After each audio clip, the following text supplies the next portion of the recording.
ঘূর্ণিঝড় রেমালের পরেই কিন্তু বাংলাদেশ প্রচণ্ড আরেকটি ঝড়ের মুখোমুখি হতে যাচ্ছে, যে ঝড়ে কিন্তু বাংলাদেশের প্রচুর ক্ষয়ক্ষতি হওয়ার সম্ভাবনা রয়েছে।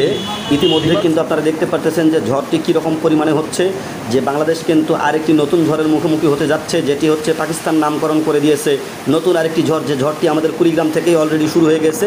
আপনারা দেখতেই পারতেছেন যে ঝড়টির গতি কীরকম, প্রচণ্ড বেগে কিন্তু বাতাস এবং বৃষ্টি হচ্ছে, আপনারা ঝড়টি দেখতেই পারতেছেন। আসসালামু আলাইকুম সম্মানিত দর্শক, আপনারা দেখতে পারতেছেন যে ঘূর্ণিঝড় রিমালের পরেই কিন্তু আমাদের বাংলাদেশে কিন্তু আরেকটি নতুন ঝড় আসতেছে, যে ঝড়টির প্রভাব ইতিমধ্যে আমাদের বাংলাদেশে পড়তে শুরু করেছে। এই ঝড়টির নাম কিন্তু পাকিস্তানে নামকরণ করেছে। ঝড়ের আগ মুহূর্তের ভিডিও ধারণ করা, এই ঝড় শুরু হয়েছে। ঝড় শুরু হওয়ার পরেই কিন্তু আমরা ভিডিও ধারণ করা শুরু করেছি। আপনারা আবহাওয়ার বিবর্তন দেখতেই পারতেছেন যে কীভাবে বাতাস হচ্ছে, প্রচণ্ড বেগে বাতাস হচ্ছে। সে বাতাসের সঙ্গে কিন্তু ঝোড়ো হাওয়া বইছে, ঝোড়ো হাওয়া এবং বৃষ্টি, সেই সঙ্গে কিন্তু এই বৃষ্টিকে অপেক্ষা করেই কিন্তু আমি আপনাদের জন্য ভিডিওটি ধারণ করতেছি। ভিডিও ধারণ করতে গিয়ে কিন্তু আমারই একদম নাস্তা নাকাল অবস্থা হয়ে গেছে। এত বেগে, এত প্রচণ্ড বেগে বাতাস হচ্ছে, যেটা আগে কখনো কল্পনা করা যায়নি যে এভাবে এত প্রচুর বাতাস হবে।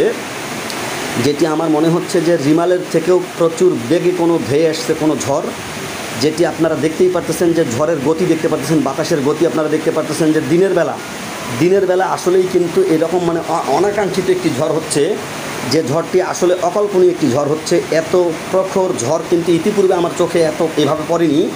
আপনারা দেখতে পারতেছেন যে রিমাল, ঘূর্ণিঝড়ের যে রিমাল হয়ে গেল, বাংলাদেশের উপর দিয়ে রিমাল প্রবাহিত হয়ে গেল। রিমালের পরেই কিন্তু পাকিস্তান আরেকটি নামকরণ করেছেন ঘূর্ণিঝড়ের, যে মানে ধেয়ে আসছে ঘূর্ণিঝড়, একটি একদম প্রচুর বেগে ঘূর্ণিঝড় ধেয়ে আসছে।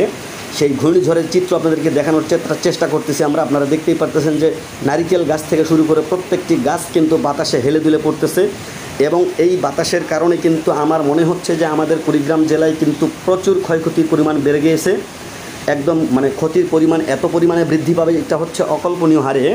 যে মানে ঝড় যে এরকমটি হয়, এরকমটি ঝড় যে হয়, এটি কিন্তু আমি কখনো মানে উপলব্ধি করিনি। আজকে আপনাদের সঙ্গে কিন্তু বিষয়টি শেয়ার করার জন্য ভিডিও ধারণ করা। এই ভিডিও ধারণ করতে গিয়ে কিন্তু ঝড়ের মাঝে আমি পড়ে গিয়েছিলাম। ঝড়ের প্রকোপ যে এত বেশি, এটা কিন্তু অকল্পনীয় হারে ঝড়ের প্রকোপ হয়েছে। ঝড় তো ঝড়েই দেখেন আপনারা, এই যে এখন বৃষ্টি শুরু হচ্ছে, বাতাসের পরপরই এখন বৃষ্টি শুরু হচ্ছে, একদম প্রচণ্ড হারে কিন্তু বৃষ্টি হচ্ছে। যে বৃষ্টিতে কিন্তু গাছপালা সব কিছু বাতাস এবং বৃষ্টির কারণে কিন্তু উপরে পড়ার অবস্থা হয়ে গেছে। এত পরিমাণে বৃষ্টি ইতিপূর্বে কিন্তু ইতিপূর্বে আমাদের একদম চোখে পড়েনি।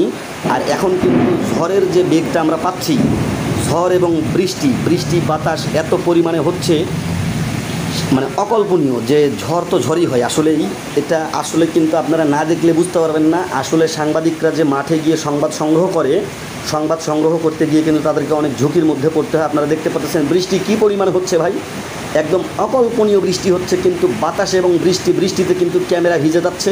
ক্যামেরাতে কিন্তু আপনাদেরকে আমি ঠিকঠাক মতো কোনো কিছুই দেখাতে পারতেছি না। কারণটি হচ্ছে ক্যামেরার লেন্সে কিন্তু বৃষ্টি এসে পড়ে গেছে অলরেডি, যার জন্য ক্যামেরার লেন্স কিন্তু ঘোলা হয়ে গেছে। এবং বৃষ্টি দেখেন কী পরিমাণে বৃষ্টি হচ্ছে এবং বাতাস হচ্ছে। বাতাস এবং বৃষ্টির বেগ এত পরিমাণে, যেটা অকল্পনীয় হারে কিন্তু বাতাস এবং বৃষ্টি হচ্ছে। বাতাস এবং বৃষ্টি আপনারা দেখতেই পারতেছেন যে ঘূর্ণিঝড়টা হয়ে গেল আমাদের ঘূর্ণিঝড় রিমালের পরেই কিন্তু নতুন আরেকটি ঘূর্ণিঝড় আসতেছে। তার এই প্রাদুর্ভাব কিন্তু আমরা বাংলাদেশে পাচ্ছি। বাংলাদেশে সেই তথা আমরা কুড়িগ্রামে কিন্তু এই ঘূর্ণিঝড় রিমালের পরিবর্তে রিমালের পরেই কিন্তু আমরা দেখতে পাচ্ছি আরেকটি ঘূর্ণিঝড় আসতেছে, যেটি পাকিস্তানে নামকরণ করেছে, নতুন একটি নামকরণ করেছে ঘূর্ণিঝড় রিমাল।